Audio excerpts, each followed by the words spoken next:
ये कहना गलत नहीं होगा कि India is one of the most sustainable country in terms of food production and food habits, क्योंकि दुनिया में सबसे ज्यादा वेजिटेरियन इंडिया से ही देखने को मिलेंगे। एस्टिमेट के आधार पर बताया जाता है कि इंडिया में 39% पॉपुलेशन वेजिटेरियन है, और जो नॉन वेजिटेरियन भी है, इसका मतलब ये नहीं है कि वो सिर्फ नॉन वेज ही खाते हैं। इंडिया में ज्यादातर प्लांट बेस्ड फूड ही कंज्यूम किया जाता है, और जो WWF की रिपोर्ट सामने आई है उसमें बताया गया है the way Indian Yeats is good for earth. और इस रिपोर्ट में बहुत सी इंटरेस्टिंग चीजें बताई गई हैं कि अगर पूरी दुनिया भारत जैसा फूड हैबिट अडॉप्ट कर लेती है तो जितना आज पूरी दुनिया क्लाइमेट चेंज की बात कर रही है वो सारा मुद्दा ही खत्म हो जाएगा। वर्ल्ड वाइल्ड लाइफ फंड की रिपोर्ट सामने आई है। इस रिपोर्ट में बताया गया है कि भारत का जो फूड कंजम्पशन पैटर्न है ये काफी ज्यादा सस्टेनेबल है पूरे G20 इकोनॉमीज में। यहाँ पे बोला ये गया है कि अगर पूरी दुनिया इंडिया का कंजम्पशन अडॉप्ट कर लेती है तो 2050 तक जो क्लाइमेट इम्पैक्ट है वो सिग्निफिकेंटली रिड्यूस हो जाएगा।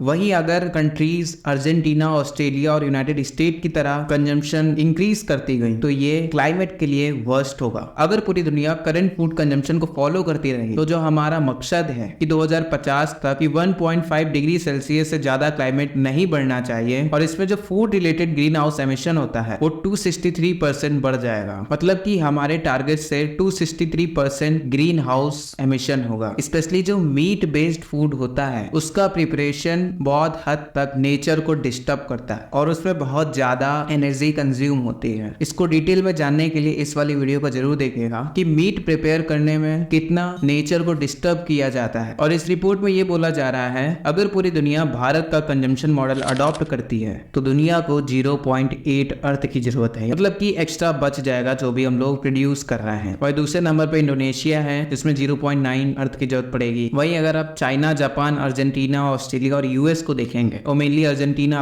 अगर पूरी दुनिया अर्जेंटीना के हिसाब से चलने लगी तो हमें 7 पृथ्वी की जरूरत है ताकि लोगों की भूख मिटा सकें। तो अब आप इससे समझ रहे होंगे कि मुद्दा कितना इंपॉर्टेंट है। और इस रिपोर्ट में भारत की जो मिलेट प्रोजेक्ट है उसकी बहुत तारीफ की गई है। मिलेट बेसिकली क्लाइमेट रेजिलिएंट होता है। इसका मतलब यह है कि अगर कोई क्लाइमेट चेंज होता भी है तो ज्यादातर क्रॉप्स में नुकसान होता है, लेकिन मिलेट्स काफी हद तक क्लाइमेट चेंज को अडॉप्ट कर लेते हैं जिससे किसानों को नुकसान नहीं होता और प्रोडक्शन होता रहता है। इसीलिए भारत सरकार ने एक प्रोग्राम चलाया था नेशनल मिलेट कैंपेन, ताकि जो एंशिएंट ग्रेन है उनके कंजम्पशन को बढ़ाया जाए। और अगर पूरी दुनिया भारत के फूड कंजम्पशन को अडॉप्ट करे तो इससे green house gas emission reduce होगा, इकोलॉजिकल बैलेंस रिस्टोर हो जाएगा। और आगे ये भी बोला गया है कि दुनिया को प्लांट बेस्ड मीट उसको ज्यादा कंज्यूम करें ताकि हम सस्टेनेबिलिटी की तरफ बढ़ सके। मेनली ये डेवलप कंट्रीज को बोला जा रहा है कि वो शिफ्ट हो प्लांट बेस्ड फूड की तरफ बजाय एनिमल प्रोडक्ट्स के। यहाँ पे डेवलप कंट्रीज को जरूरत है कि वो अपनी डाइटरी हैबिट्स को चेंज करें और जो भारत का सस्टेनेबल पैटर्न है